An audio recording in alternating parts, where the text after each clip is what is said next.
Welcome to Ear Biscuits, the podcast where two lifelong friends talk about life for a long time. I'm Rhett. And I'm Link. This week at the Round Table of Dim Lighting, we're celebrating and we're looking back on 2,000 episodes. 2,000 years. 2,000 episodes history. of Good Mythical Morning. Now, we recently surpassed our 2,000th episode of the show. And of course, you should watch the 2,000th episode because as of the recording of this podcast, we have yet to record that episode. So technically we don't know if we even made it to 2,000.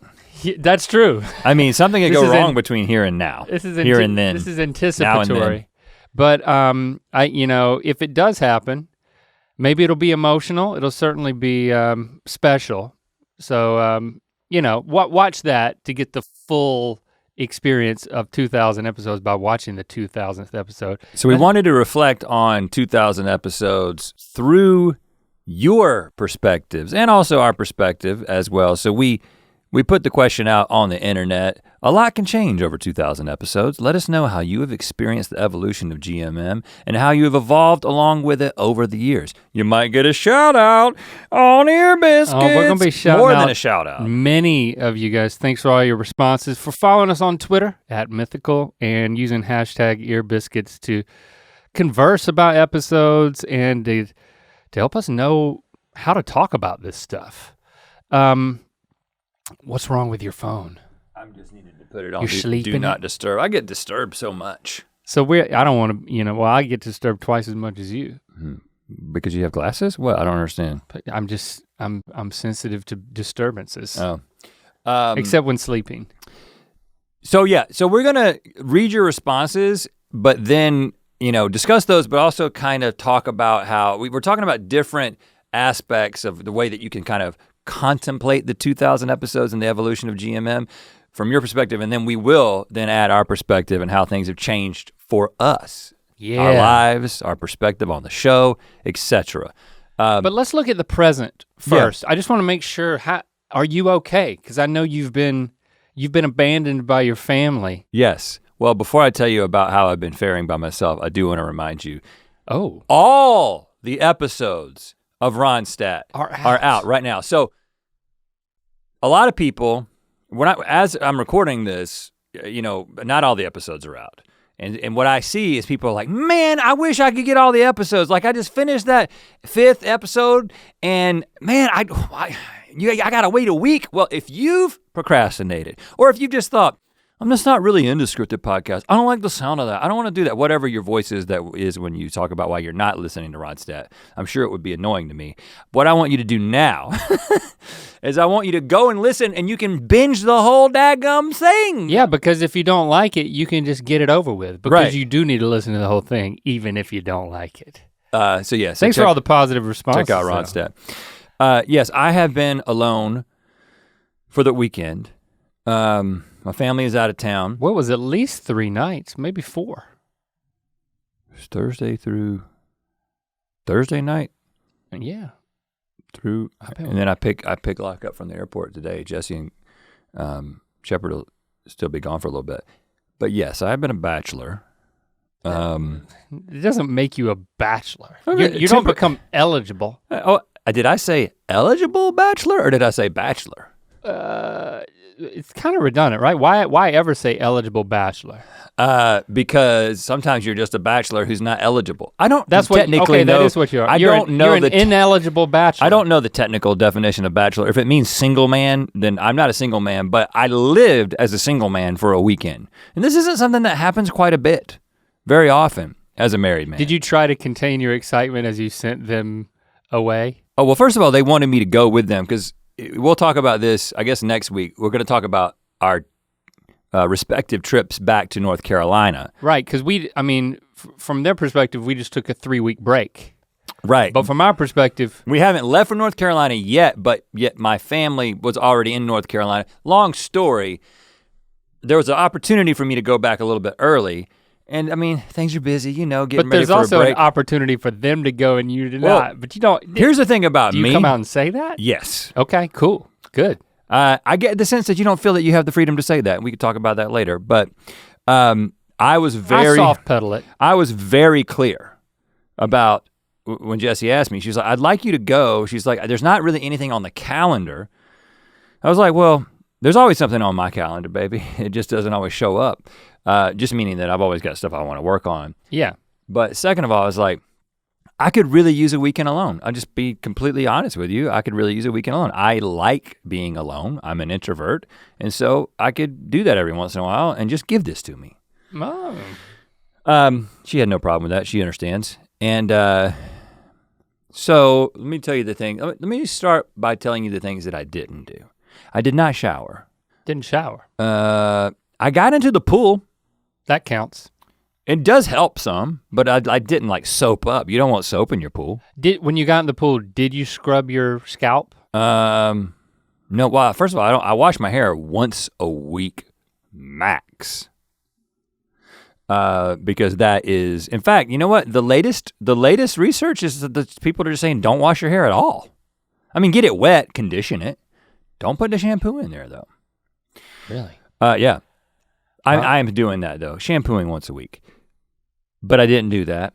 But what I did do is, first of all, I got a lot of writing done. Nice. And there were- I love to benefit from- And I was doing this thing where I was writing and had quite a bit to do. You know, I was like, I don't know what made me think of doing this, but I was like, I'm gonna work out. And write at the same time. And write at the same time, but really? not at exactly the same time. What I'm gonna do is, because a lot of people say that, you know, I mean, I never take more than like, a long workout for me is an hour, right? Yeah. But people who are like getting ready for Marvel roles and like bodybuilders, they work out for like multiple hours a day. And they take really long rest breaks between sets because apparently that's a good thing, but practically you just can't do that. But I was like, what if I did like a really long workout where I did like a muscle group and then I went and I wrote. And then I went and did another muscle group and then I wrote. See, I was picturing like a dumbbell in one hand and a pen in the other. Well, that's phase 2. Phase 1 is just doing them interspersed. So I ended up, I worked out on Sunday from 9 a.m. to 3 p.m. What? What? Yeah, I mean, now That's crazy, the total amount of working out was probably an hour, right? Because it was just like, let's do some bench press. And then it was like, let's go up and let's write another scene. And When you were doing the bench press, were you thinking about, was the writing continuing in your brain? Yeah, I would go and I would work things out in my mind and I would like, I would talk out loud to myself. And I would be like, okay, but if this happens and this, and then I would go back and I would write a scene. Talk out loud to yourself. And then when you were writing the scene, were you grunting as if you were still working out? No, but let me just tell you, I feel like I'm on the precipice of maybe developing a system. Writer. That I could sell. It would be called the Get Swole, the Swole, we had to come up with the tightest, right? The tight, get your body tight while you write. I don't know what. We gotta wordsmith that, but it's gonna be a program. There's gonna be your pecs while you write on specs. There's gonna be DVDs. Going straight to DVD, just like the thing that we're writing. This is like a, well, it's not really a master class. It's more like I don't know, bastard class? Well, you would have to, it's based on the idea that the writing is good, which is TBD. And that the workouts render results. Yeah, I think the one thing that it doesn't require any skill is just pushing things around. You know what I'm saying? It's just like you get guaranteed results if you push things hard enough. Lots of technique needed. But I also tried 2 new sandwiches. And I don't mean like I went and got a recipe for a sandwich. I'm meaning that I was like, well, you can eat whatever you want. You need no one else's input, so you're just gonna get new sandwiches. Well, the funny thing is I had in my mind that I was gonna cook for myself, and I was gonna, because I love to cook, but like with all the working out and all the writing, there's only so much time in the day. So what I decided to do was get sandwiches. I'm gonna try that new Burger King chicken sandwich because they got in on the chicken sandwich war. Are they calling it something? Chiking. Oh, really? The King, the CH apostrophe King. And also interestingly, part of their campaign was a little bit of a dig at Chick-fil-A because I don't know what they said something like a certain portion of the profits from this sandwich or whatever are going to LGBT causes. Oh. So they are basically just like give a little jab to Chick-fil-A. I think that makes it taste better. I appreciated. Yeah. But can you taste the inclusivity? It's good. I'm just judging the chicken. It's kind of gotten to the point where, and we had that McDonald's one on the show and everybody was like, you guys didn't have the sauce on it. Yeah, they didn't put much sauce on it at the local McDonald's that we tasted it from. So it wasn't that great. No. But you know, it's basically. Is it as big as the Popeyes? Is it as breaded as the Popeyes? It is as crunchy as the Popeyes. By the way, I've given up on Popeyes. You can't, I just can't beat the Chick-fil-A chicken sandwich. You know, social causes just isolated for a second. Right, but I think the argument most people are making is, well, okay, maybe they haven't made it taste as good. That there are so many alternatives now that you don't have to tempt yourself with it.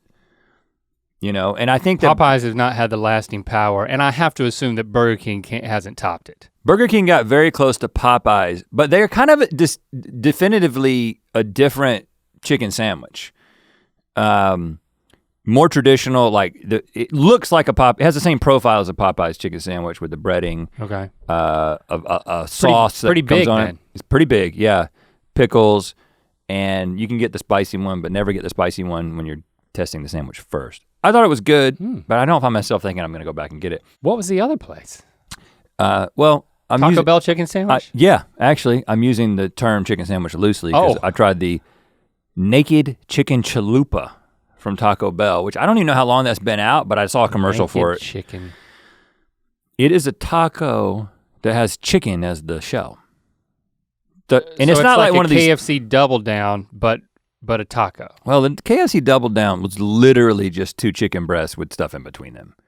Taco Bell has chicken breast doubled on itself with stuff in the middle. No, this is take chicken, put it in a machine, and make a taco shell out of chicken. This isn't like I don't even know what you're talking about. You're talking about like taking a breast and like folding it around stuff? Yeah. Taco Bell would never do something like that.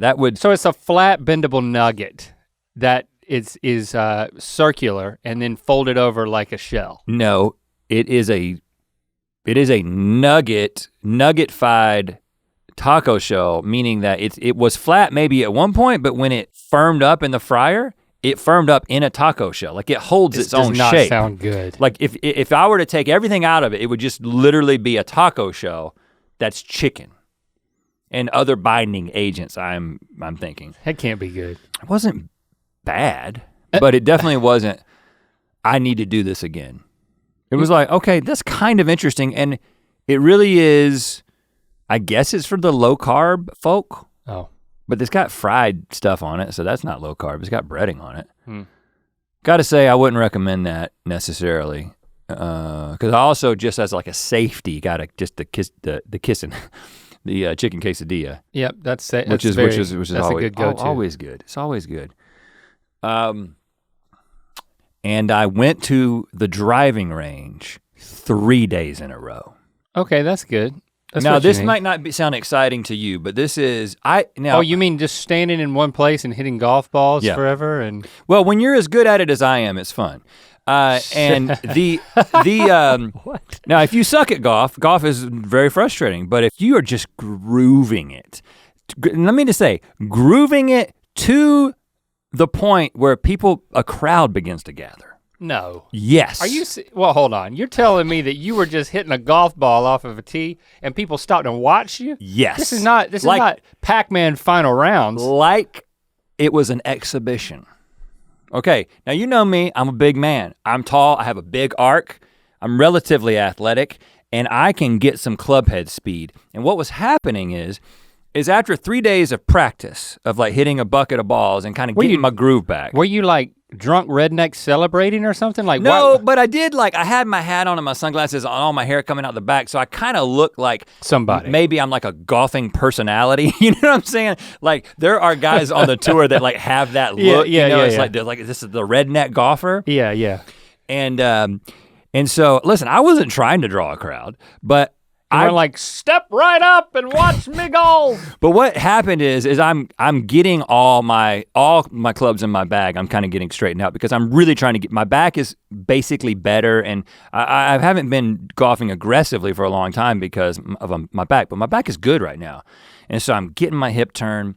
And so I'm hitting, we're at this, I'm not gonna say what range it was, but it's a range where the fence, which is probably 30 or 40 feet high, is at, good gosh.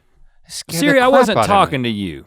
I know you're interested in me and why my story. Why does she speak so loudly? I don't have any idea what's going on with Siri. Shouldn't have said her name again. So, just for those of you who know about this stuff, and the 1% of you who do know about this and appreciate it. So this fence is like 250 yards out there, 30 or 40 feet tall. So to get over the fence, you're carrying it at least 300, 310, 320 in the air before it hits the ground and begins rolling. I began hitting the ball consistently just over the fence. And then I realized— They didn't even build the place big enough to contain the redneck energy. And then I realized that a guy is behind me, and his buddies come up to him and are like, "You ready to go?" He's like, and he didn't know I was here, and he was like, "Well, I'm just watching this guy drive." Oh God. And you know me. This is not good for you. Once I have an audience, it's like, that's when I begin performing better. Did you acknowledge? The pressure is— Did you acknowledge him? You're like, you played it cool, like I didn't hear him and I'm not even seeing No. I was like, if this man wants a show, he's gonna get a show. And now his boys have showed up. And now all three of them are standing there. And then I was like, well, you guys want it, you're gonna get it. And it was just like, bam, bam, bam, over the fence, over the fence, over. And then I was like, well, I mean, they were into the driver. Let's see what they think about the 7-iron. And it was just like, and they were, they stayed there for that long? Yeah, and then the guy was like, I would hit it and it was like coming off. I mean, I was grooving. It was coming off the club face. It makes a great sound. And he was just like, damn. This is getting gross.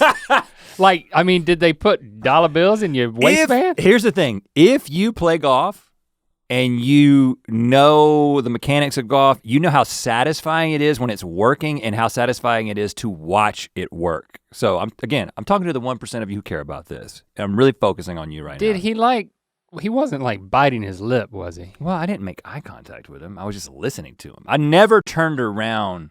Did he ever ask you if he could mount one of his balls on your tee? I think he just wanted a lesson.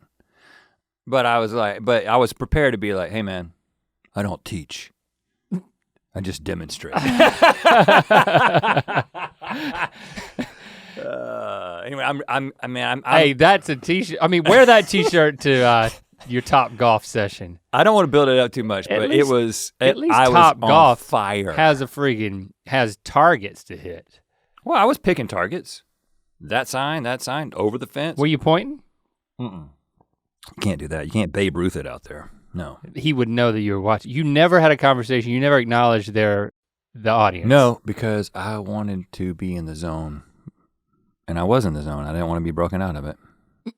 That's funny. So anyway, I had a great weekend. I mean, I get what I realize is what if something would have gone wrong? Like if you would have fallen, or like you would have pulled something, oh, and then like they were watching, you would have acted like nothing would have happened. No, I would have asked for help.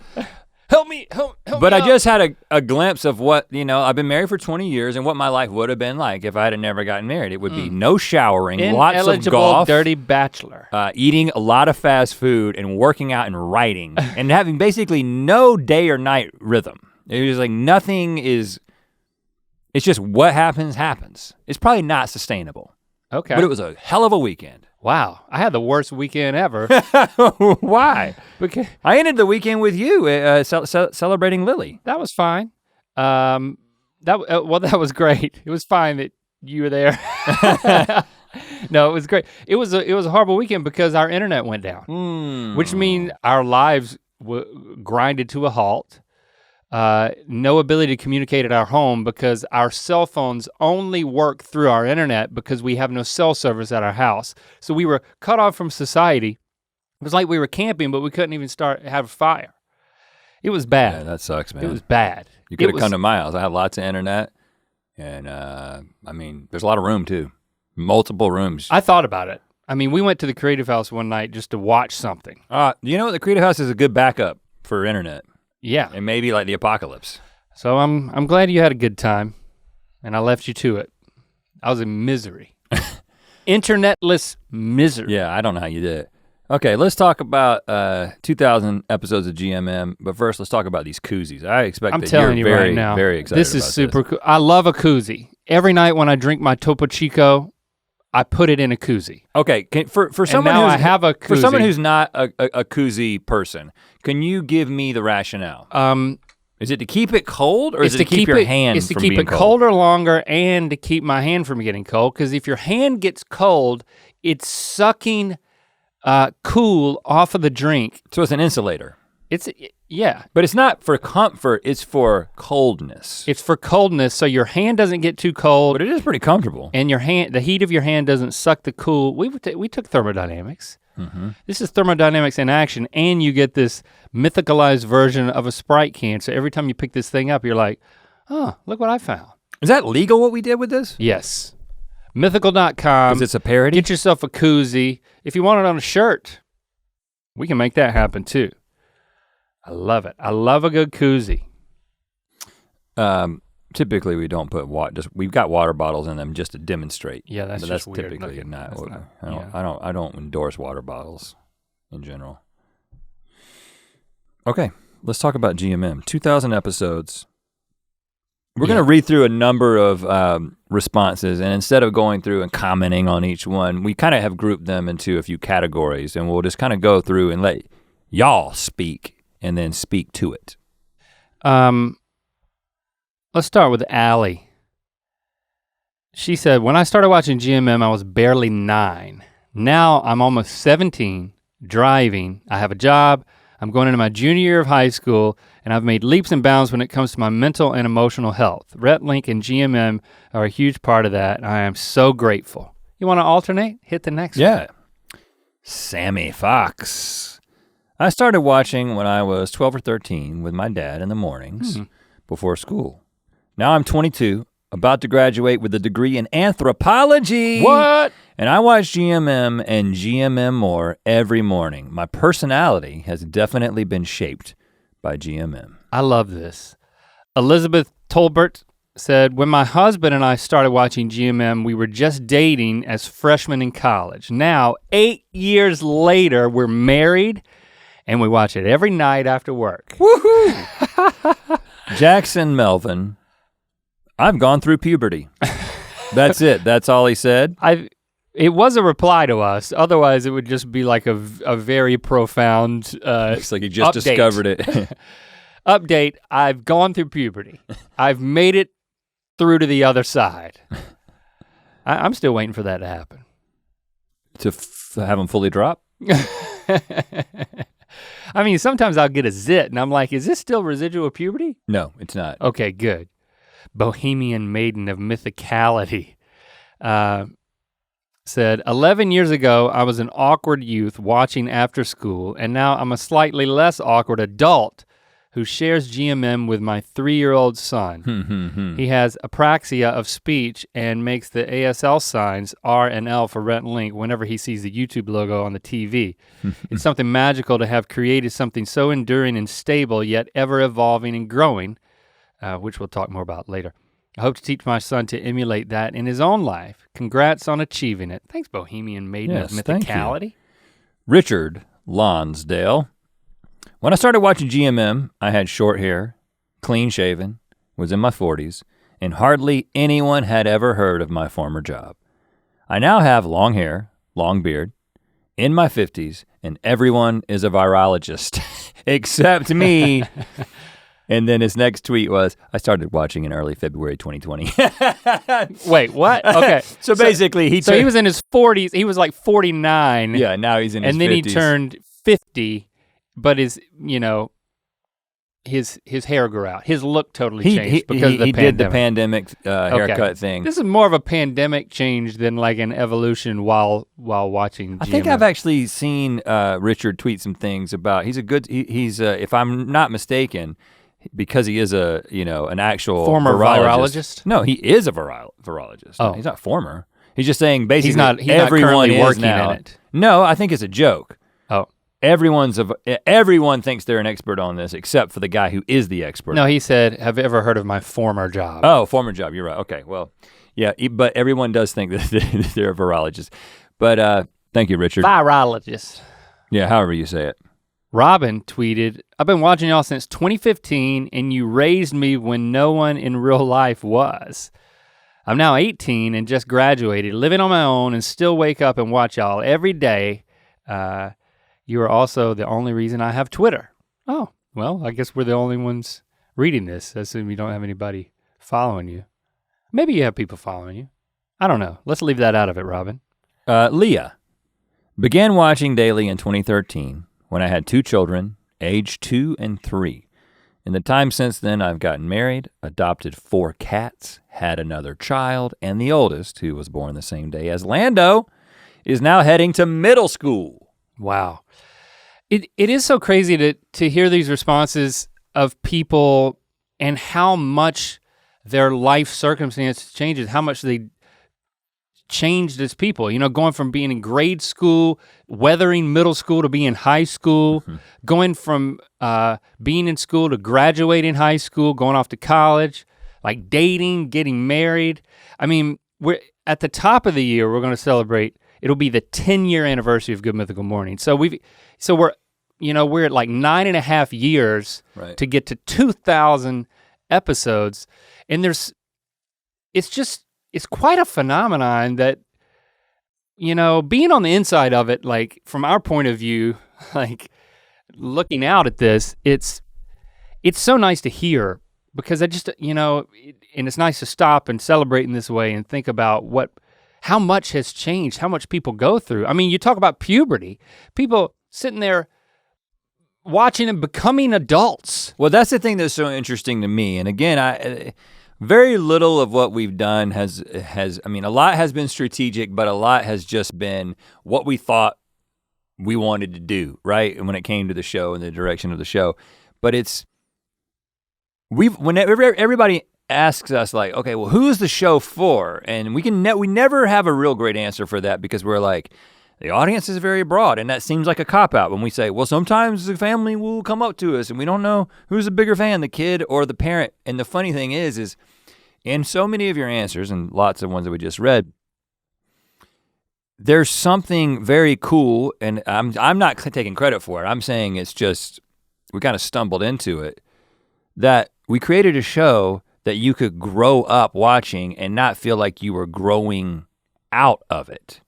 That you could transition from a child to an adult. You could transition from a student to a spouse and still call it a part of your daily routine. And it's just really cool to see. And I mean, when we started the show, it was after we had moved out here to LA. We had all of our kids, but we were starting a new career, and we were like, I mean, we did the television show, and then we kind of relaunched our YouTube career on the with Good Mythical Morning as like a big part of that.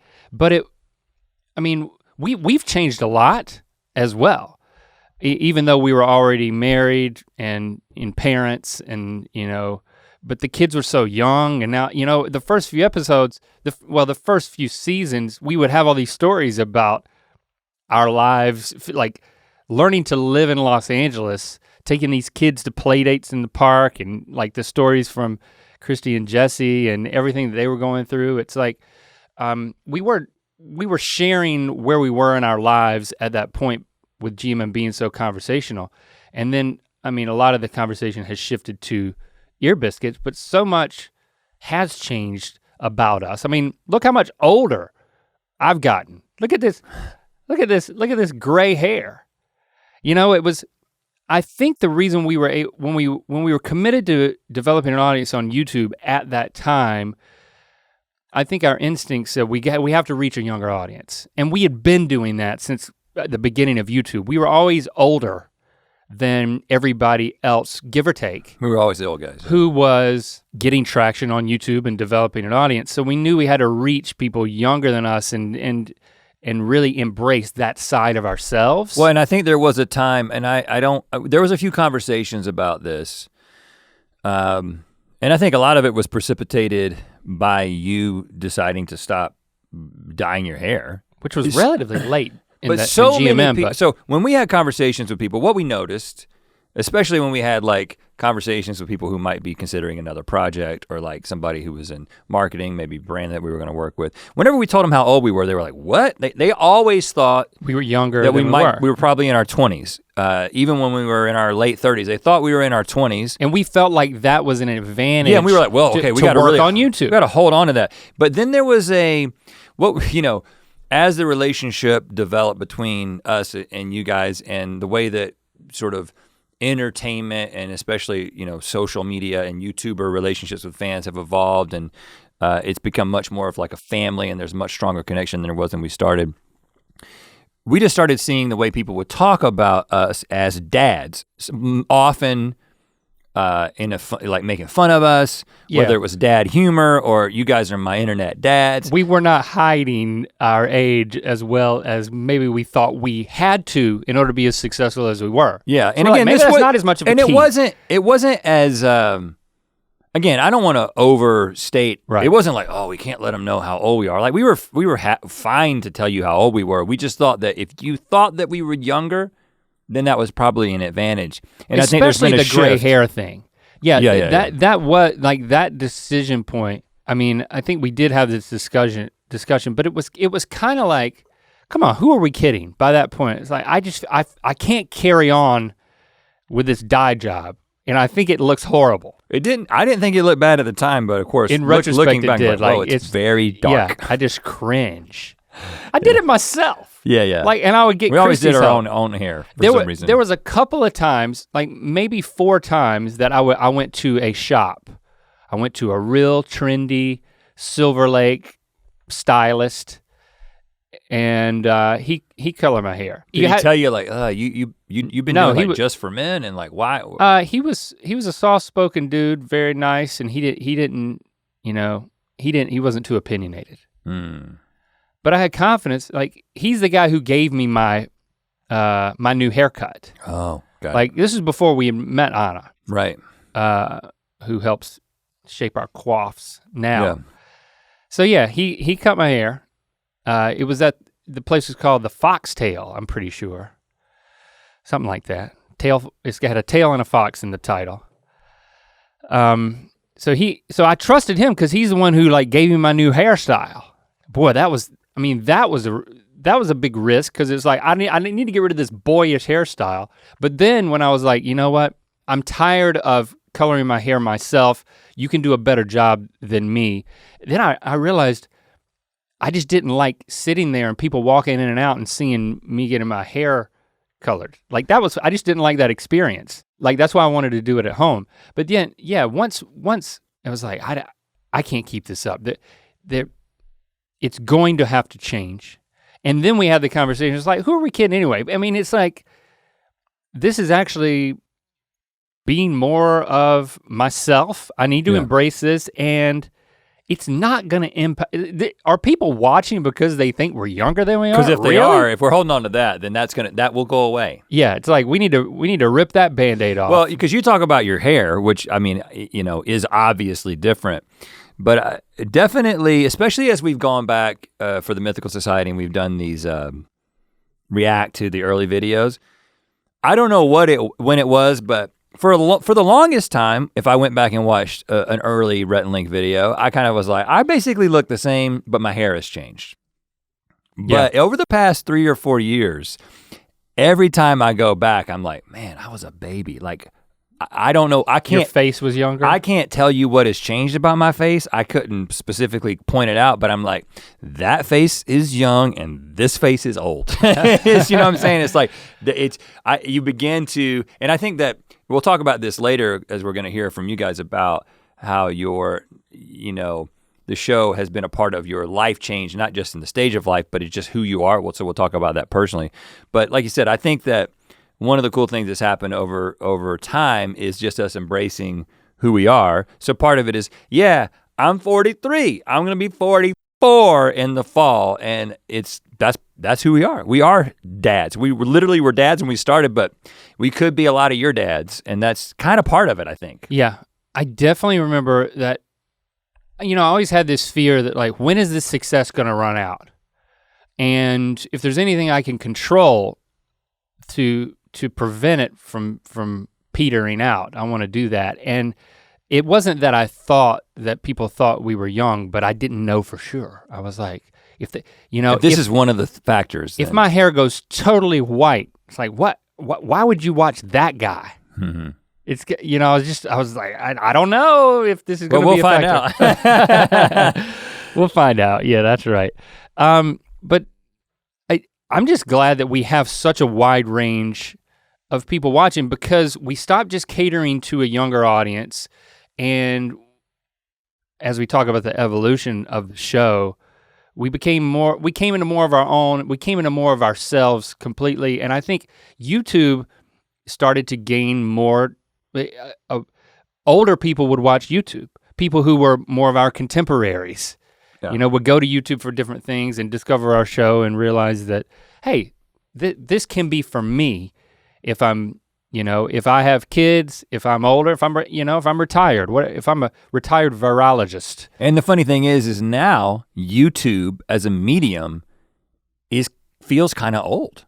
Like you know what I'm saying? Compared to, TikTok, right? Yeah. And so it's funny how quickly things, I don't think YouTube's going anywhere, but as a medium, it feels like this is sort of a young adult and older person's thing now, Well, let's talk about the show though, and how the show has changed in your eyes. Christy Scarpetta, GMM's evolution from 3 men, she's talking about Jason, who was our first editor in your garage, in your backyard. 3 men in a garage, that evolution to a multi-dimensional show that still embodies the same ethos is unique. As a mythical beast, I recognize the similarities in my life. I've had to adjust, develop, or start over, but my core remains unchanged. GMM's adaptability with stability is wonderful. Wow, this is like kind of a mission statement that we've not really articulated, but thank you, and I think it's Kirsty. Oh, yeah, sorry, Christy. I called you Christy. Kirsty. Mumchkin Joy. I've been with you guys for 6 or 7 years now. I've enjoyed watching the channels grow. Seeing the crew getting more involved with the various channels and the interactions with you guys and each other is beautiful. You built a wonderful family. Here's to another 2000. I mean, there is a sense of the family, the people that make the show, there is this family of faces. They definitely change over time in the way that families do. Yeah, I guess, but I think that's one of the biggest, transformations of the show, I think the reason that the show is still going on, frankly, is going from 3 guys in a garage coming up with everything to the amazing team that we have right now that enables us to step in and be a part of the show in the way that we are now. Like, I can just guarantee you that the show would be finished if we were still trying to do it the same way. Yeah, we couldn't have shouldered that burden. Never, not in a million years. Samantha at Disnerd13. I've been a fan for about a year. Found you guys in a time I definitely needed some laughter. I started watching everything from Good Morning Chia Lincoln through to the current episodes, so I've seen the evolution happen very quickly. It's been amazing to see how you have grown as performers and how the games have evolved. That's an interesting dynamic. It's like if you're a longtime fan, you've experienced the evolution slowly, more like we have. Sometimes it's harder to see, but so many people all along the way have then gone back and then had this accelerated binge watching that's like, people make time lapses, but when you're catching up just from last year and you're going all the way back to Chia Lincoln, that's, I think that's what the next commenter kind of fleshes out even more. Yeah. LTN's fridge. LTN's Samsung Smart Fridge. Is it, what is it, you've got a Samsung sponsorship in your Twitter handle? I believe that this could be a Samsung Smart Fridge that has gone sentient. Oh. And is now a fan. Okay, so. We accept you. We will proceed with caution. 3 years ago when I decided to click on Will It Donut, I liked it so much that I wanted to start from the beginning so that entire summer and throughout half of the next school year, I binged watched all the seasons. So I got to see how you and the show changed, whether that's waiting for Link's new haircut. Yeah, knowing it was gonna come. Yeah, seeing the change to the expanded format and back, seeing Rhett's hair get longer and longer, and my favorite part was waiting for the new intros to see my progress to catching up. Overall, this show changed my morning routine for the better. I can look forward to the new GMM and GMM more episodes instead of dreading going to school. I got the sense of being a part of something bigger as I became a mythical beast. I was so excited to see you live. My life was changed all because I saw a pink donut in a thumbnail. Gotta love that thumbnail. Yeah, we welcome all appliances. Right, yeah. Into the world of mythicality. Appliances don't care how old you look. That's right. You know what I'm saying? Maybe that's the future of the show. It's just a bunch of AI watching it. Yeah, I can only liken it to when I discover somebody, a musician or a band, and then you realize that they've got 8 albums, you know? Maybe one day, you know, it's like, I know that Elvis is waiting for me if I want to become a fan one day. You know, and it's gonna be quite an experience if I wanted to do that. I've never done that with Elvis. I don't know if I will, honestly. The thing is that you're more familiar with Elvis than you realize. You probably have heard any song that you think, you've heard them all. But I think that's how people who aren't mythical beasts think about Good Mythical Morning. It's like, oh, I've seen the thumbnails. I have an idea of what that's like. Are you saying that we're like Elvis? I like this analogy. And then, but when you dig into it, you're like, oh, there's a lot more here to this experience than what I thought. I think I would find that from Elvis, and especially because you have this whole body of work, and you can have that time-lapse experience. But Elvis died on the toilet, and I don't want that to happen to you or me. While working out and writing? Yeah, Ren Frost, to wrap up this section, I wasn't there in the beginning, but it has been part of my daily routine for years now. I like how the boys have become more comfortable with themselves, and it has allowed me to become more comfortable with who I am. Ren, thanks for saying that. You know, the show would not be going on if it wasn't for the crew, for the reasons that you said, but there's also this beauty that like utilizing and platforming their talents frees us up to be free.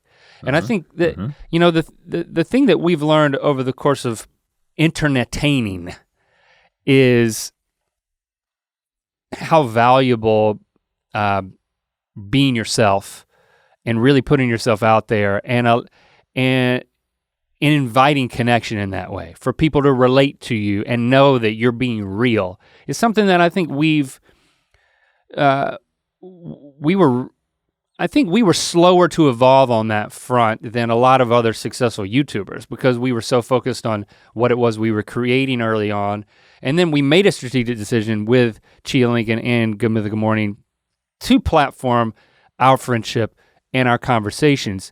But we still cordoned off the things that we would talk about. And I think the way that we would talk about those things where there was a lot of areas of our lives, even though we shared a lot of personal stories, that it was still very filtered and presented.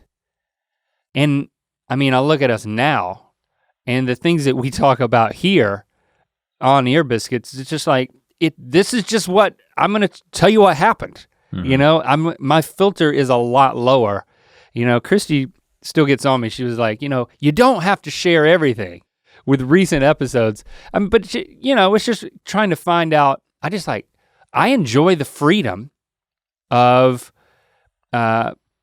being more myself. And a lot of that, I think because of Ear Biscuits has made its way back into Good Mythical Morning, especially because the way the team sets up the episodes where we don't have to plan something to deliver or to produce or engineer results. So we're more in a reaction mode and a being ourselves mode and not a producer mode, because when you try to get into that producer mode and you're thinking about the way this is being presented, you're just not as engaged and you're not as funny and that's not as fun to watch. But yeah, I think that, I mean, we talked a lot about this when we got ready to tell our deconstruction stories, right? Yeah. When there was this massive part of ourselves that we had kept from you, that we sort of, once we opened that up, it was such a massive part of who we were. And I think it kind of relates to the way that we presented ourselves, right? You go back to the beginning of the show, so 2012, we were 1 year into being in LA, really like 6 months into being in LA.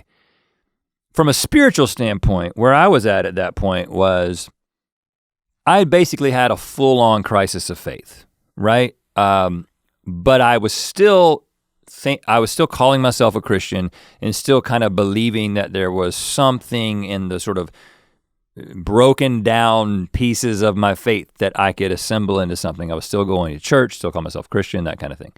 Still had certain beliefs about Jesus, but a lot, it was super shaky. But you can speak to where you were at, but you're pretty similar. You were going to church as well. And, I would say I was in a very similar place. Yeah. And it wasn't the type of place that you wanted to process that publicly. Right. Especially having never processed any of it publicly before then. It was like, and also that's the last point. The internet was a very, very different place 10 years ago. Meaning that there's very few people who were talking that openly about what they thought about everything. It's like now everybody tells you what they think about everything and you're almost expected to say what you think about everything. Very different time. Mm-hmm. But we kind of opened up this personal window into like our stories and our friendship, but we were still in this kind of, the default is to make this family friendly. Like now the interesting thing, because we talked about this, and I think what we've said in the past is we're like, the show evolved in terms of its rating, in terms of its family friendliness, and it's over the years it's gotten less family friendly, whatever that particular term means to you. And I think that the thing that we've said in the past is this is related to the fact that our kids have been growing up with the show, and so our standards have changed. I think, I don't remember, but I would venture to guess that I was the one that articulated it this way because I felt like we needed an explanation, and I felt like, for me at least, this was a true but still partial explanation that I gave at the time, which was, I like to, as my kids get older, I think there's a parallel with the show aging up along with our kids, because I think about, like, I want them to be able to watch it and it be the type of thing that I'm comfortable with, the things that I'm saying and the things that we're doing and the angles we're taking, the jokes we're making, that I can watch it with my family. And as my family gets older, then those standards start to loosen. Mm-hmm. And I'm not saying it's not that I described it that way and I left it at that. And it's not that it isn't true. I mean, for me, it's not really true because I've always let my kids kind of watch whatever they wanted to watch, even from a pretty young age. And so they were already experiencing and watching things that definitely went beyond the line that GMM even goes across today when they were younger.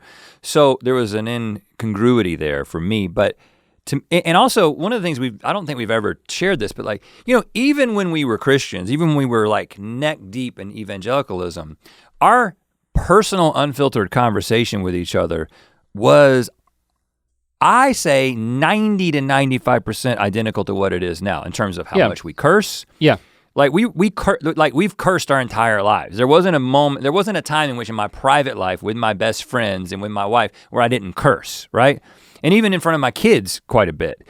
Like that's just how I have always talked, and I never thought that cursing was some like sign of faith, but we had just this idea that— I was a little more conservative than you, but yeah, it was the type of thing that so that evolution, it wasn't like whenever our beliefs started to change that we got more loose-lipped, we cursed more. No, it's like and also with innuendo, which I think we still don't curse on GMM, and the reason we don't curse on GMM is because if you do curse, even if you curse and bleep it, you automatically get put into a different category on the platform, and you don't get served to as many people. So you don't get as many views, and our business doesn't work the same. So we're gonna continue to be family friendly.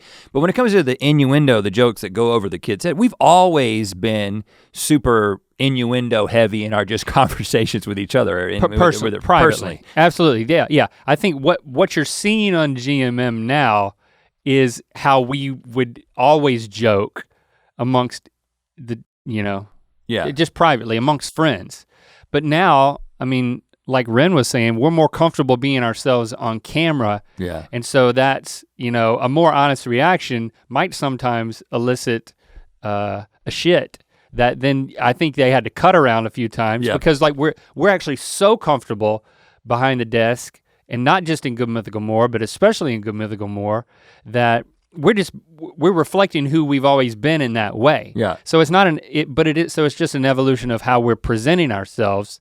That it's more of a opening the door to who we really are more than it is to changing. And the funny thing is, when you see it from the outside, and also you kind of know our story, you're you think there's a correlation. These guys left the faith, and they've gotten more and more crass. It's like, well, I've kind of always been crass. It's just now don't think that it matters that you know that. But what I will say, just in case you're getting like, are you guys gonna keep pushing things? Like, I feel like where we've gotten on Good Mythical Morning it's about as far as you can go before you begin getting categorized differently.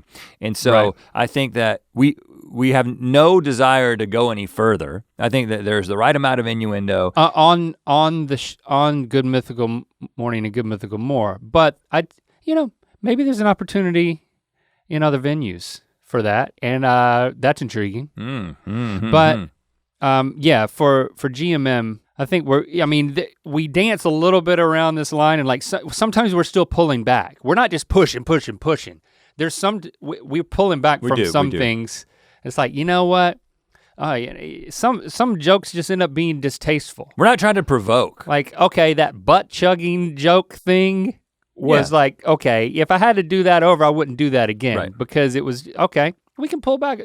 But we're open to trying things because it's more, we're just comfortable being more of ourselves and sometimes pushing some stuff. And that might mean that some people are less comfortable with coming in at this current season and letting their kids watch with them. But our desire is that for most people who kind of are, let their kids watch like PG-13 movies or whatever, you're gonna be able to let your kids watch. Like we're not trying to make GMM an adult show. GMM is a family show, but when I say family show, what I mean is that no matter what part of the family you are, the child, the parent, the grandparent, there's something that you can connect with. You can enjoy it. Yeah. And if you were to be offended, you're too young to be offended. Right. Or you're getting a little bit of an education. Right, that's our role. Realizing something you need to figure out. But I think the biggest evolution is just because of Ear Biscuits, it's kind of had this retroactive impact on the show. And also realizing that it resonates with people, and I think as we get into more user comments, that becomes clear. So a generally distanced Rennie Mae at Loudspeaker. I found GMM in the few months following the breakup of my first serious relationship. It was a confusing time because a lot of who I perceived myself to be stemmed from who my ex was. So when we parted, it felt like I wasn't allowed to be myself anymore. GMM was the first thing I really enjoyed that was my own.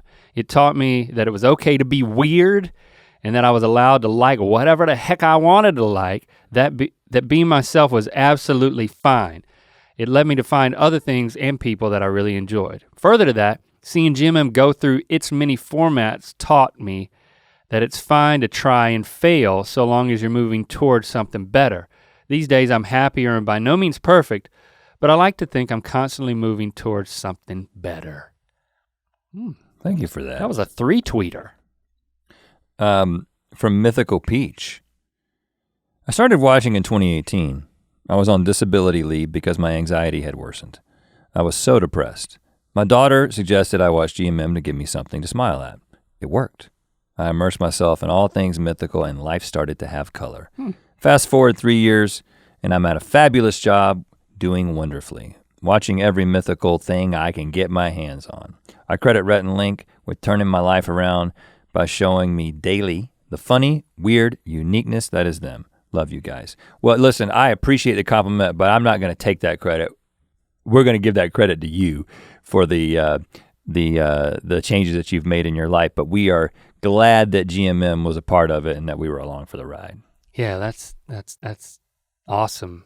V/Robin said, I first subscribed when I was 16 or 17 years old, and this month I turned 23. In that time, I have gone from hating myself, realizing I wasn't straight and gender binary, sad all the time with no clue for my future, to a job I love, knowing I'm a non-binary lesbian, loving myself and working out, understanding my mental health issues and helping them overall, being happier and better. The darkest times were when I was 18 or 19 at uni, when I had insomnia, anxiety, and possible depression with no effort to even watch YouTube. I refound GMM last year and it's my daily positivity dose. V/Robin, yes, thank you. Joe, Minnesota Joe, that is. I am more honest about who I am now, especially in the last 18 months in the deconstruction episodes. I no longer feel like I failed my family or am a bad person just because I didn't fit their definition of good. In good times and bad, I have looked to the GMM family to share in celebration and in mourning. I lost my best friend this year to COVID and felt so alone. The daily episodes kept me going through those first few weeks. It was my version of putting one foot in front of the other. Joe, thanks for sharing that. I'm sorry for your loss of your best friend. And yeah, it's just, I mean, we get a lot of messages, we hear from a lot of fans, and you know, over the years, especially when we were touring too, but to know that what we make is such an integral part of people moving forward with their lives whenever they encounter resistance or hardship or bottom out for one reason or another. Never could have imagined. Just a couple more and then we'll unpack some of this. Emma Bowl 93. I've learned to be more confident in myself as we have all grown to love each other and you guys in this community. I found it really impactful that self-love was a prominent feature. I have learned that what I wear, how I act, and what I do is an integral part of my personality. And it's very encouraging for me when expression, in all senses of the word, is included in an episode of GMM. And hey, just yourself be if weird is you, and that's pretty cool. Thank you, Emma. And finally, Nina Knifik. Over the years, GMM helped me through a breakup, then college, then surgery, graduation, changing friendships, therapy, and self-acceptance. As the mythical experience moved forward, I grew stronger, wiser, and happier. And GMM connected me to the mythical hive mind. Oh. Got a little creepy there at the end. Again, that's that refrigerator talking. No, but this is, you know, I think when we started this, we said that thing the very beginning, the very first episode. You know, we want this to be something for you. We want this to be a part of your daily routine. Part of that was just good marketing.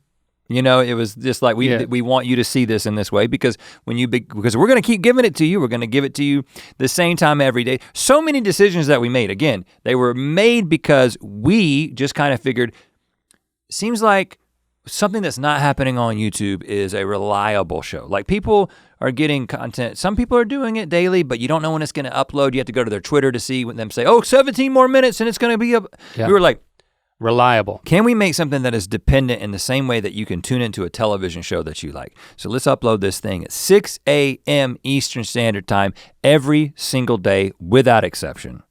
Unless there's some crazy technical problem and it's only happened a few times out of 2,000 episodes. Right. Let's talk to the audience as an individual for the most part, right? We're talking to you. We're a certain distance from the camera. Like we made a very conscious choice to be like, this camera, I don't know what I think we use a lens that kind of approximates a human field of view. Now we haven't really talked about this before, and it wasn't super intentional, but it was something that was kind of behind our intentions and sort of a gut instinct that we want this to feel like you're sitting across from two people. Now when you watch a typical television show, when you watch a newscast, if you've ever been in a studio where they're making a television show, and this was the case when we shot Online Nation, we're like, why is the camera so far away?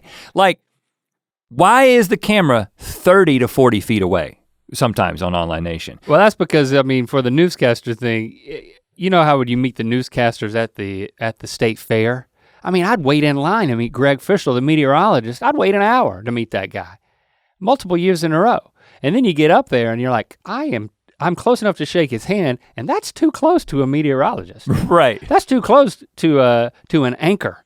But we were like, it's like, I don't want you speaking the news at my face. Right. At a point where I feel like I could smell your breath. But the framing and all that was very intentional. But again, it wasn't this strategy where it was just like, this is gonna get people to connect with this show in a way that they're going to, in 20 seasons from now, gonna write about it in this way that the show has been with them through these transitions. None of that was intentional. We never knew that Good Mythical Morning would be a life resource for people, and that it would be a source of comfort. And if you were to go back in time to the 2012 version of Rhett and Link again, you gotta contextualize this with where we were at spiritually, which is very much still believing that there was a lot of hope for us kind of, reconstructing our Christian worldview and still seeing ourselves, for lack of a better word, as like an ambassador for Jesus, right? I didn't know how it was gonna happen and I didn't know what I believed, but I still had this hope that I was like, I'm still in this position, I've been given this platform. And again, we never like talked about spiritual things in like an evangelical way, like trying to change people's minds about their faith, but we still saw ourselves as like maybe being in the traditional Christian understanding a light, right? In that way, in a very particular way, right? Like standing up for Jesus and God's word and that kind of thing. And if you were to read some of these comments and people are like, if you were to travel back in time and read us those comments when we started Good Mythical Morning. You guys helped me with my transition. And now I'm comfortable with the fact that I'm not straight and that kind of thing. We would have been like, what is going to happen? Like, what is this show going to become? Is this show going to become like the modern day version of Sally Jesse Raphael or something like that? Like I didn't know. Dr. Phil and his brother Phil. Yeah, I would not have known how to predict what the show would become hearing people talk about it in this way. Obviously. You know what? You could have sent us emails, like these emails are from the future, and it could have just been like, you helped me figure out who my real father is. Like, you helped me resolve my paternity issues. And then we realized that, Maury Povich. No, this is just, our show became Maury? It's like that, it could have gone that way, apparently. Like, that's how drastic things have developed. And if you had said no, the reality is that you're still, let me show you an episode from the year 2021, and you would see like, again, you like communicating the fact that you were literally ingesting ramen noodles up your butthole. How is this bringing good into the world? How is this edifying people's lives? And it's this. I don't think that particular segment did, as you acknowledged earlier. It didn't. It didn't. I didn't edify anyone. That won't happen again. Right. Yeah. Sorry about that. But yeah, it's like we didn't calculate it. We couldn't have anticipated it. But we've experienced personally the freedom of being more of ourselves, and sharing that honestly, and not presenting a packaged version of ourselves. Now, we still do that, even here on the podcast. Well, I mean, there's things we don't share a lot of times because they're not our stories to share, or there's certain aspects of things, but we're so much more free, and it's been so much more rewarding to us personally, but still it wasn't calculated that, this is gonna resonate with people. Like so many people said, I I figured out my sexual identity and I had the confidence to come out of the closet or to, that type of thing. That's, to have that impact on people's lives is flooring. But even when people say, you know what, I learned to embrace my weirdness. Mm-hmm. In that person's life, that's an equally powerful statement. Coming from somebody who is weird, and we harness all of this for comedy and for entertainment value on the show. So it's easy to forget that like it is a true expression and it does make a difference. So I'm really encouraged for all the people who said, if someone has a problem with me being weird, that's their problem. Yeah, right. And that's the message that we send just because we're comfortable connecting with each other, and there's no real judgment there, or very little judgment between the two of us, right? It's mostly a celebration. And if we're not celebrating what the other guy does, we're celebrating the fact that we can turn it into comedy, which is kind of the same thing. Right. I mean, I feel like I'm growing more comfortable with the fact that this is how people see the show. Yeah. I'll admit that this continues to be a struggle for me.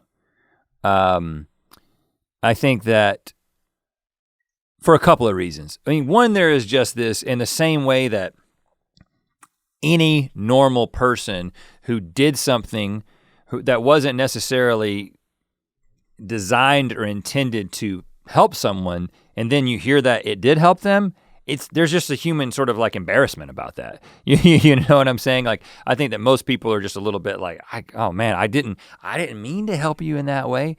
And so the fact that you're giving me credit in this way makes me feel uncomfortable.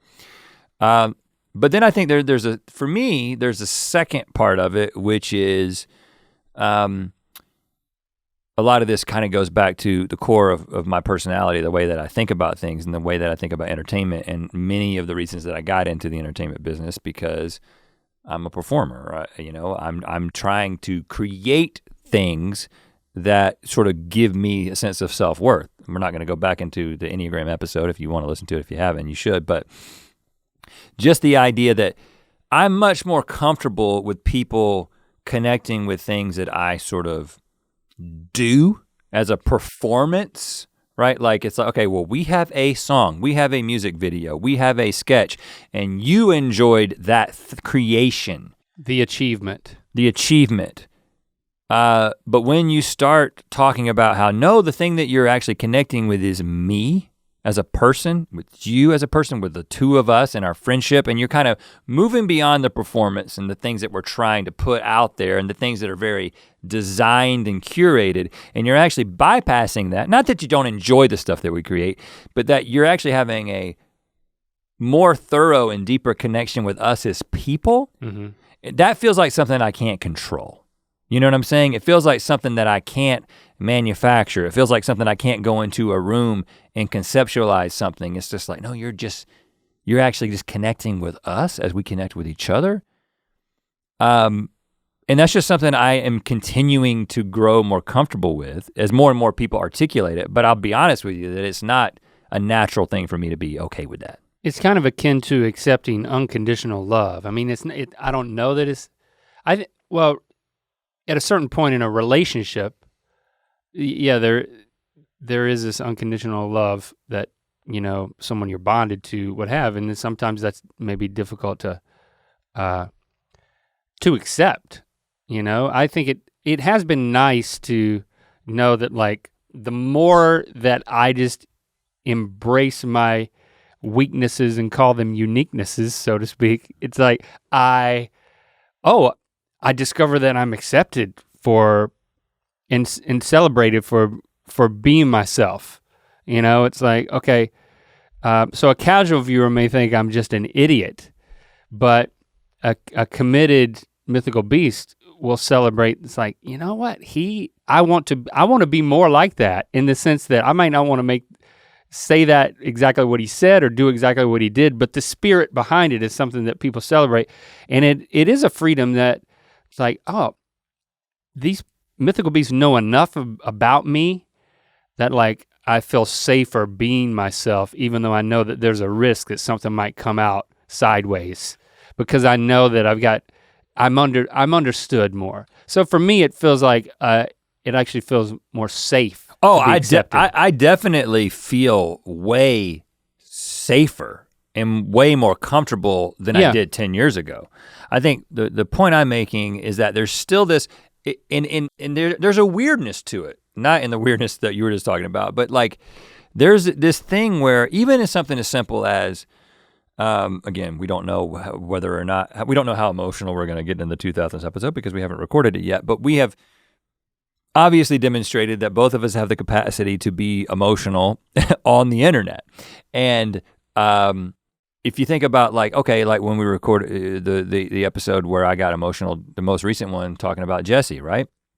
And it's like, there's a weirdness to, and maybe this is something, okay, when I'll just be honest with you, when I have seen other YouTubers cry, some are more known for crying than others, I've always had this aversion to it because I interpreted it through the lens of performance. I'm not saying it wasn't authentic, but like, you know what? It was on a video that was being monetized, that had ads on it, right? And that's the case with us. Like we get paid, it's kind of a squirrely way for we get paid by the advertisers on Ear Biscuits. And that's how we're able to make the show and make it a part of our business, right? And then the more we are ourselves and the more comfortable we are and the more it's like, well, I'm crying right now, not because I want you to see me cry, but because I want to cry. There still is this weird thing that when you are a performer, when you're on camera, and now you're in, do you think about the most successful episode, I'm talking about Ear Biscuits now, but just as a way to illustrate this, the most successful episode of Ear Biscuits by a long shot is the episode about Ben, where we both got really, really emotional talking about him.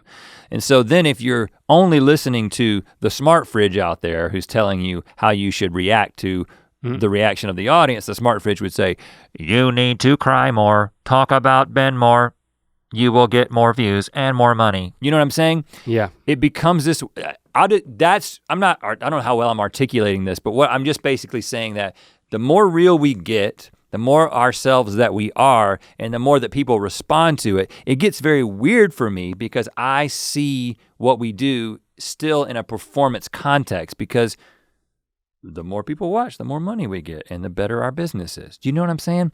So those are just things that I haven't quite reconciled. I'm not saying I wanna not be vulnerable and I don't wanna be honest.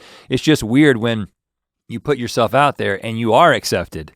And then you're like, well, I can actually benefit quite a bit from being accepted. Yeah. I'm taking a risk, but not really, because if I'm vulnerable in 2021, it's actually seen as a cool thing to be vulnerable. We've crossed that threshold and now we're experiencing that. So now we're knowing we're having to learn what the parameters for personal health and what the experiencing that tension. And if people say you're so vulnerable. You're so brave for saying that, I'm like, right. It's like I guess being vulnerable can be a manipulation.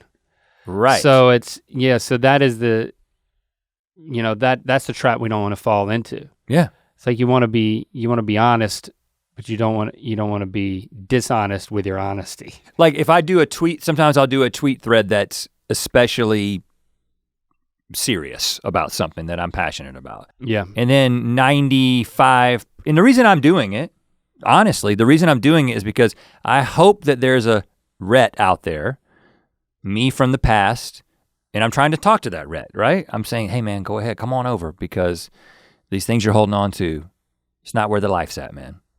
That's the process, that's what I'm trying to do. Yeah. But then a lot of our fans who are the ones who follow me on Twitter respond in a, this is brave.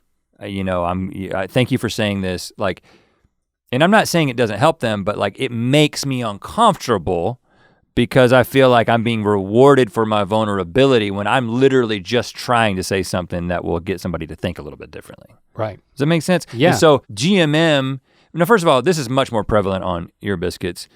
But I think what you were getting at earlier is that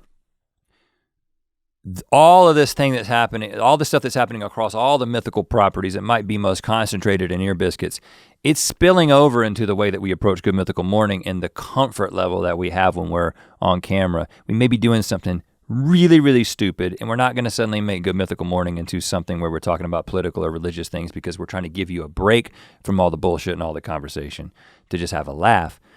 But we are being more ourselves in that place.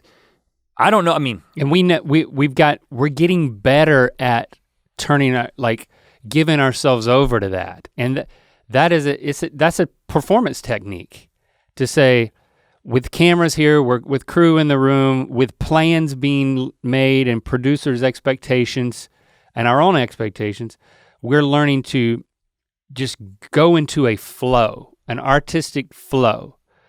And it's still a performance, but it's a personal one. And I'm encouraged that more and more people are noticing, and that the show is evolving in that way, that it, as much as we seem to be dependent on food to get people to click on the show, it's like, click for the food, stay for the friendship is like what we started joking about, because it's like, there's still a core that in that comment earlier, I think it was Kirsty's comment about how we've changed so much, but we're still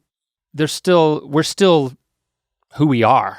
Yeah. So much of us is still the same. Mm-hmm. And our relationship is still the same in the right ways, that you keep coming back to that. And I'm just glad that people see it, because we didn't know that's what we were presenting. And we didn't know this, we were creating this environment. Yeah. And that we were inviting this community to be built around the things that are being made at Mythical. And I'm just, the people that are becoming Mythical Beasts are, they're great people. Mm-hmm. They're people who actually, they like us too. They're not great because they like us, but it's nice to have people notice those things about you, and to celebrate who we are and welcome us giving more of ourselves through the things that we want to create and put out there. And I want to take a second to also say that every internet creator has, whatever you want to call it, a fandom, that is characterized in a certain way, right? And there are certain fandoms that are toxic, right? Mm-hmm. The really cool thing about the vast majority of the Mythical Beasts, at least as far as I've observed it, and especially as I've observed it through the lens of other people. So I noticed Science Mike said this months ago, maybe years ago, but the first couple of times he came on GMM, and the thing he said to us is, the first thing he said was, he says, your staff is absolutely amazing. I absolutely love coming to Mythical and working with your team, because he's got experience going to other places, and he was just like, yeah, you're so accommodating, so friendly, so nice, and they've got their shit together, and I appreciate that. The second thing he said was, your fans are so nice and encouraging. And he's like, because a lot of Mythical Beasts have kind of migrated to become fans of Science Mike. And so you can see it through somebody who's an online personality who's fielding these comments and these observations from people, to just feel that encouragement. I think sometimes I just kind of take it for granted. I mean, I know I just talked about how if I do a tweet thread that's supposed to be thought-provoking, I'm uncomfortable when people say, thanks for being brave or being vulnerable. I'm not saying don't say that. I'm just saying that's for me to reconcile. But I don't want that to communicate that I don't appreciate how encouraging and frankly just loving our community is, right? Mm-hmm. It's I don't think that is a characteristic of all internet fandoms. No, we have the best fans. Yeah. I mean, we have the best community of fans. There may be some that match it, but I don't think there's any that surpass it, And I think we wanted if you would ask us what kind of community we would have wanted to build, like when we were just getting started, it would be like the most comedically critical people that still like us because they will think that we are the funniest thing ever. Yeah. The fact is, we're not the funniest guys ever. We're not. I really wanted to be, but I'm just slowly realizing that I'm not. Because we're not the funniest, but we're funny and we're other things too that people relate to. Mm-hmm. We're a lot more just like normal humans who aren't always the funniest, but there are other things too when it matters. Yeah. I'm not gonna say that our fans have just noticed that in us, but I think they've inspired that in us too, because it's a relationship that we've started to understand that there's an opportunity for us to be the best versions of ourselves as we continue to tell people to be their mythical best. Mm-hmm. So we continue to evolve. So many things have changed drastically since the beginning of Good Mythical Morning. And it's not the stances we've taken as much as it's the honesty in the evolution that we've experienced.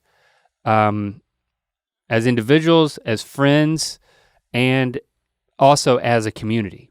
Yeah. And I'm so grateful it turned out this way and not how we thought we wanted it to go. Oh yeah. Even though it's still a struggle to think that sometimes when you think about like a particular project we want to make and put out into the world, but I still want to be, I'm not ever gonna let go of it either because it's pathological or whatever. I'm never gonna stop trying to make the best possible thing I can make, but I am very grateful that we have a community that isn't just concerned with us being excellent, right? Mm-hmm. And what that might mean, sometimes you create something that's actually not as good as everyone says that it is. Mm-hmm. And there's the three inside me wants you to just tell me how it is. Just give me the facts, man. But you know what? This is probably a better way to live. But I mean, I'm tremendously grateful, and I think this exercise just makes me so glad that things are going the way that they're going, and that the community of Mythical Beasts are who they are, and I just 2,000 episodes of any show is quite a feat. How many has Judge Judy done? Do we know that? Well, yeah, don't bring her into this because that'll blow us out of the water. Yeah, thank you for being here. Whenever you got onto the boat, even if, I know a lot of people got onto the boat, you got off the boat and you're back on the boat. You come and go, I get it, I'm the same way. But thank you for being here at any point that you have been a part of this thing and the way that you contribute. Say it all the time and we mean it, that we wouldn't do this without you. We couldn't do this without you. And you make what we do incredibly fulfilling. Yeah. Here's to that, man. Now give us a rec because it's your turn. Oh yes, okay. So as we come out of the pandemic and we begin to party once again, if you're gonna invite people over to your home to party, first of all, play music, not you personally. Oh. Like if you got a gathering of people at your home and there's not a soundtrack, you've missed a giant piece of the puzzle. So first of all, rectify that. That's my first rec. The second rec is, without thinking, you need to play a particular band called Krungbin, okay? I'm gonna spell this if I can remember. You can have to help me. KHR UANBIN? There's a G in there. So just remember the KHR to begin. UAGBIN, Krungbin. It's a Thai word. I didn't know this. It's a trio from Texas. Don't let that throw you off because it does not sound like Texas music. They actually resist being categorized because what I would have said is it's just like this, just like funk.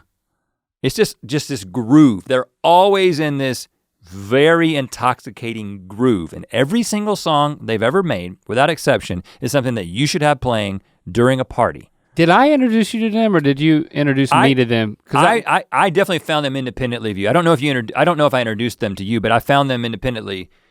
Like they came up on a Spotify. Yeah, it started getting pushed, and then I was like, and every time I heard it, I was like, man, who's this old band? Who's this '70s that was what I thought. Like the first time I heard it, I was like, oh, this must be an old school band. No, they're making music now. A lot of instrumental stuff, but then they're getting into more vocals too. And they're doing some collaborations. They did an album with Leon Bridges.